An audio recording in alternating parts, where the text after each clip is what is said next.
Hello mga kasenyor, magandang umaga po sa ating lahat. So ito nga po, ngayon lang po ulit ako makakapag-upload kasi may mga pangyayari pong hindi inaasahan. Alam nyo naman sa ating buhay, may mga pangyayaring hindi natin inaasahan pero dumarating. Kasi nga, yung isa kong anak ay na-hospital, kaya hindi na ako nakapagtinda. So ngayon, balik bukid ako. Yan, nandito ako ngayon sa bukid. Oh, linis ng paligid. Linis ng paligid, yan. Ganyan. Ito ngayon ang buhay bukid ko.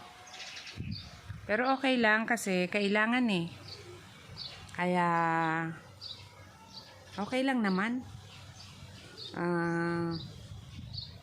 Makakaraos din kahit na hindi nagtitinda.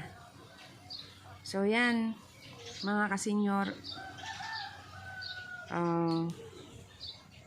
mahirap man ang buhay bukid, pero kailangan nating tanggapin kasi dala nga ng pangangailangan.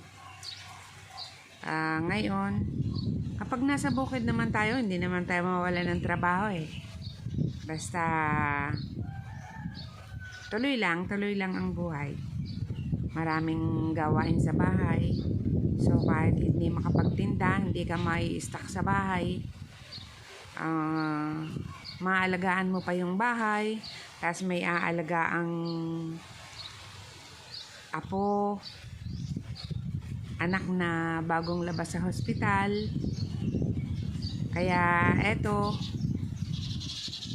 linis ng bakuran, laba ng mga gamit galing hospital. So okay, ganyan talaga ang buhay. O mga kasenyor, kumusta na kayo? Sana okay lang kayo. At sana panoorin nyo ang aking mga upload na video kasi kailangan ko to eh. Wala na akong income ngayon. Tulong nyo na din sa akin mga kasenyor. Ito nga, malapit nang mag-birthday pero eto, walang income. Pero tuloy lang ang buhay.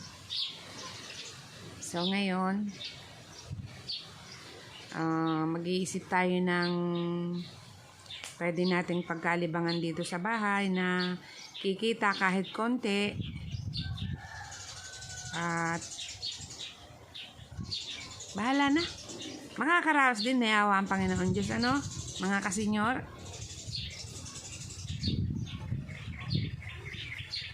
Pag umaga, yan, mga manok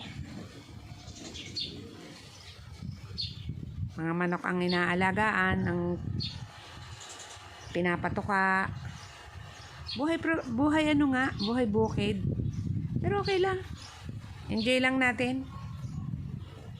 Enjoy lang. So paano mga kasenyor, sa susunod na lang, medyo marami pang gawain. Laba-laba ng mga galing hospital na damit, na gamit.